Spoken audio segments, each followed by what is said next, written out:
গোটাটাই যুদ্ধ যুদ্ধ খেলা, গোটাটাই নাটক, পাকিস্তানের সঙ্গে ফিটিং করেছে। পেহেলগাঁও হামলার ঘটনাকে কেন্দ্র করে চাঞ্চল্যকর মন্তব্য করে বিতর্কে মুখে পড়েছে পাণ্ডবেশ্বরের তৃণমূল বিধায়ক ও পশ্চিম বর্ধমান জেলা তৃণমূল সভাপতি নরেন্দ্রনাথ চক্রবর্তী। এক ভাইরাল ভিডিওতে তিনি দাবি করেছেন পুরো ঘটনায় একটি গেম প্ল্যান, এমনকি পাকিস্তানের সঙ্গে ভারতের যুদ্ধের প্রসঙ্গকে তিনি নাটক বলে উল্লেখ করেছেন।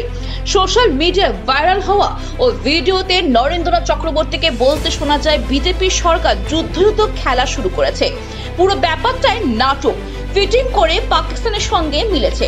পাশাপাশি তিনি প্রশ্ন তোলেন, পেহেলগাঁও হামলায় নিহত পর্যটকদের ঘটনায় এখনো পর্যন্ত দুষ্কৃতীদের খুঁজে পাওয়া যায়নি, কারণ এগুলি সব গেম প্ল্যানের অংশ। এই মন্তব্য সামনে আসতেই তীব্র প্রতিক্রিয়া জানিয়েছেন বিজেপি।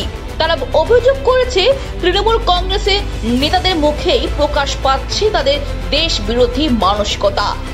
যে কিভাবে সিঁদুর খেলা শুরু করেছে বিজেপি সরকার, গোটাটাই যুদ্ধ যুদ্ধ খেলা, গোটাটাই নাটক, পাকিস্তানের সঙ্গে ফিটিং করেছে। ফিটিং করে আপনি বলুন, একটা পহেলগাঁওয়ে পর্যটকরা বেড়াতে এসছে। আপনারা কেউ কাশ্মীর গেছেন? হাত তুলুন। কাশ্মীর গেছেন তো?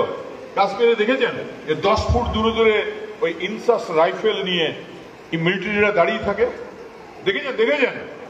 আপনারা দেখেছেন কাশ্মীরে কাঁটা তার দিয়ে রোড ব্লকেজের রাখা থাকে? এবং পহেলগাঁও কেন প্রতিটা টুরিস্ট স্পটে মিলিটারিতে ভরা থাকে, মিলিটারি গাইড করে ওখানে। তাহলে ভাই, একদল দুষ্কৃতকারী চলে এলো পহেলগাঁওয়ে, কিন্তু তার 3 দিন আগে সব প্রোটেকশন তুলে নেওয়া হয়েছে। এই কারণে মাফিয়া এন্টি সোশ্যালদেরকে রাজনৈতিক পরিসর থেকে দূরে রাখতে হয়। তাদেরকে রাজনীতিতে স্পেস দিয়ে দিলে এটাই হয়। তারা জানেই না কি বলা উচিত কি বলা উচিত না। অর্ধশিক্ষিত, উচ্চ মাধ্যমিক কোনোভাবে পাস করেছে, ওর কাছে তো এর চেয়ে বেশি আশা করা যায় না। আর অনুব্রত মণ্ডলের শিষ্য, ও তো এগুলোই বলবে। আরে ভাই বলি, এত যখন পাকিস্তানের প্রতি তোমার প্রেম, তো চলে যাও না, পাকিস্তানে চলে যাও। ভারতবর্ষে আসুক, আমাদের দেশ ছেড়ে চলে যাও। পাকিস্তানে গিয়ে জিন্না সাহেবের যে মাজার আছে তার পাশে 3 কাঠা জমি কিনে সেখানে একটা ঘর করে থাকো, যদি পাকিস্তান এত ভালো লাগছে তোমাদের। ব্যুরো রিপোর্ট, খবর বাংলা।